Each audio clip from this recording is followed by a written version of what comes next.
Hace 2 siglos, numerosas mujeres abandonaron sus roles domésticos para entregarse en cuerpo y alma a la lucha por la independencia. ¿Quiénes eran esas heroínas que vivieron el torbellino de la guerra? Me propongo conocer sus nombres y su vida real, escondida entre la historia y el mito. Agustina de Aragón representa el lado de la guerra de la independencia como guerra total. Todo un país, toda una ciudad, toda una sociedad sin distinción de clases sociales, de sexos. Sabemos que hubo por lo menos 2 o 3 mujeres que se sepa que dispararon un cañón. Hasta 1814 llevará una actividad propia de su rango. No olvidemos que se le había nombrado subteniente del ejército. La acompaña continuamente un marido que no estuvo a su lado en la realidad histórica. Las circunstancias hacen que unas mujeres sean recordadas y otras caigan en el olvido. La razón es la representación de una mujer empuñando un botafuego, encendiendo una mecha en un cañón. Creo que plásticamente es muy fuerte y muy poderosa. Agustina se había convertido en un referente obligado a lo que había sido la resistencia popular contra los ejércitos napoleónicos en Zaragoza.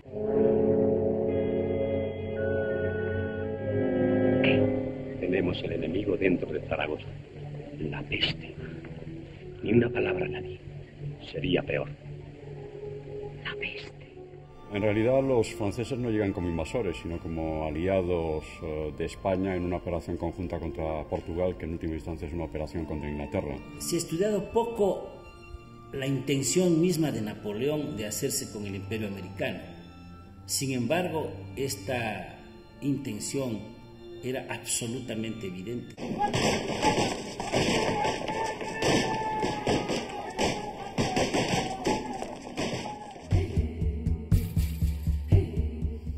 Un hombre como Wellington no puede entender que un país a su juicio tan sumamente atrasado como España, que tenía todavía Inquisición, promulgara la constitución más avanzada del mundo.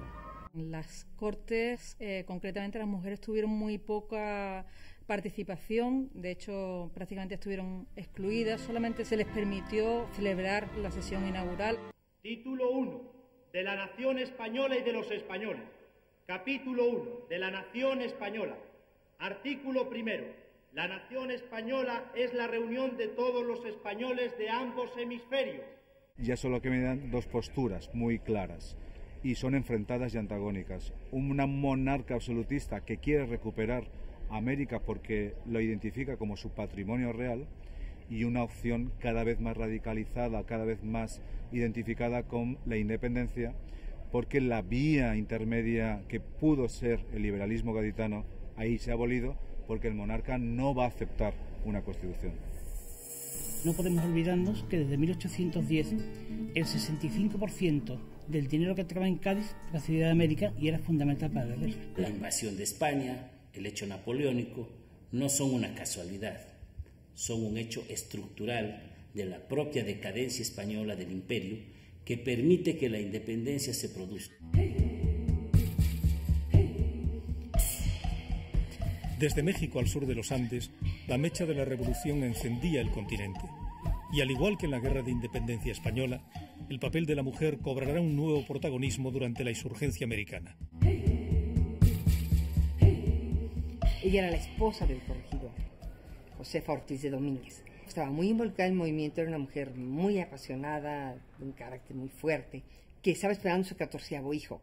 La corregidora mandaba avisar cómo estaban los movimientos del ejército, y con las mujeres en las canastas llevaban estos mensajes, ellas podían moverse por diferentes lugares.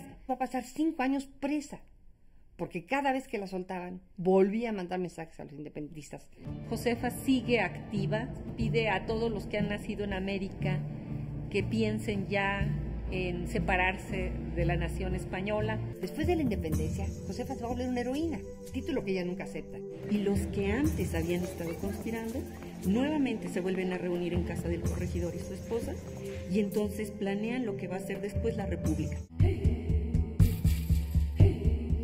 Leona Vicario es una mujer muy interesante, nacida en la Ciudad de México, de una familia rica. Que era una mujer, digamos, autodidacta, pero con un cierto nivel cultural y con unas lecturas que efectivamente nos pueden dar una pista para entender su involucramiento en el proceso de independencia. Simpatizó con la causa, dio los recursos que tenía para ella, pero no solamente eso, sino que participó activamente, además de tener toda una red de correos y de espionaje. ¿Tú crees que Dios nos perdone por no ir a misa ayudando a la causa? Rézale todos los días y pídele perdón. Se enamora de un hombre involucrado con la independencia y huye de su casa para reunirse con su novio en aquel momento, Andrés Quintana Roo. Cuando, digamos, tiene ya control sobre su patrimonio, empieza a ayudar con recursos a la independencia. La primera vez que se la toma presa, se le hace un juicio muy severo y entonces se le incautan los bienes justamente por haber, digamos, ayudado a sediciosos, ¿no? Logró escapar con el apoyo de los propios insurgentes, se unió a las filas de Morelos y ahí participó como administradora que como periodista. Fue la primera mujer que escribió en los periódicos insurgentes.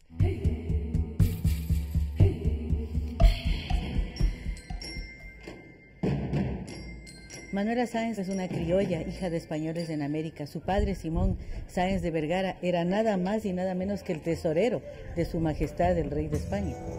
Conoce Bolivia, recorre los Andes 5 veces a caballo. Para ella no existieron fronteras. Pero es por la batalla de Ayacucho cuando el general Daniel Oleri y el general Sucre en carta al Libertador le piden que ella sea miembro del Estado Mayor con el grado de coronela. La relación entre Bolívar y Manuela Sáenz es una relación política. Más allá de la relación amorosa hay una comunidad ideológica, hay una participación de un pensamiento libertario y hay una acción política ejercida en el campo de batalla y en toda la arena política. Hay más de 60 autores ecuatorianos que han tratado sobre ella, venezolanos, peruanos, chilenos, europeos. La literatura ha visto en ella una fuente de inspiración. Es la figura femenina más importante de la independencia de América. Tuvo actos de sacrificio heroico extremos, murieron sus hijos, dio a luz en un campo de batalla, en fin, sino porque pudo liderar una guerrilla popular. Formó escuadrones, reclutó gente para luchar al lado de su marido y al lado de las tropas que venían, en este caso, de Argentina. Teniente Coronel Juana Azurduy.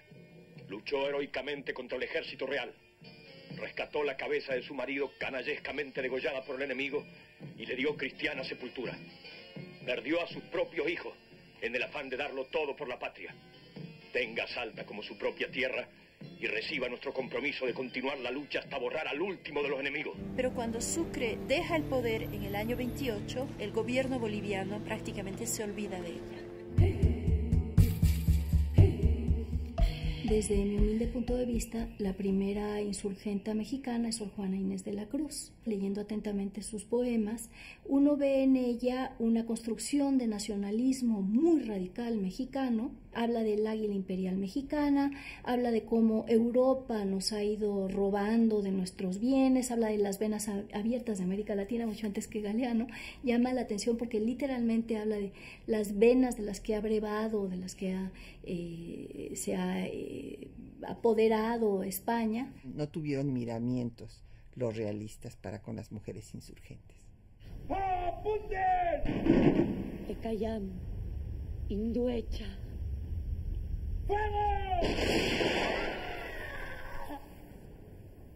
A mí me irrita un poco esta idea de las madres de la patria, porque creo que hubo muchas heroínas anónimas, desconocidas.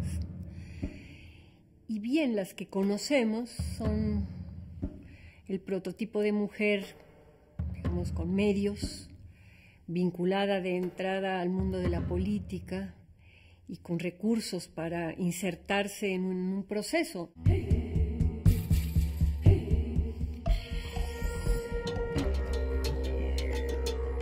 La creación de una memoria sobre la guerra y las mujeres lo que hizo fue sobre todo domesticar la intervención de las mujeres. La feminización del héroe cumple la misma función, es una función patriarcal, es una función del singular que salva a la colectividad y a mí no me sirve. Las mujeres siempre son usadas como una arma de guerra y como botín también. Si revisamos la historiografía con más profundidad, vamos a ir recuperando nuevos nombres que por una visión machista indudable, incuestionable de la historia, no se han tomado en consideración hasta hoy.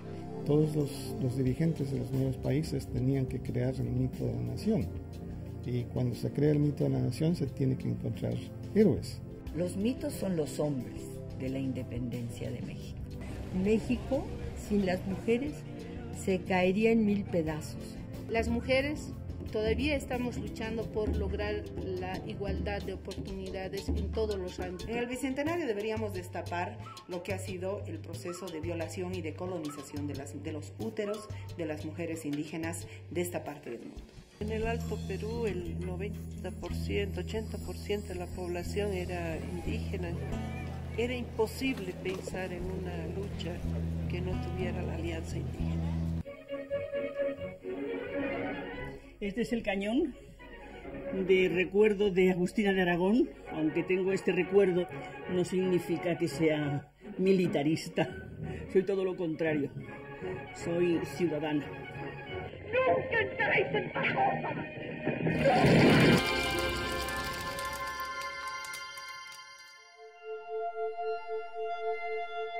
¡No!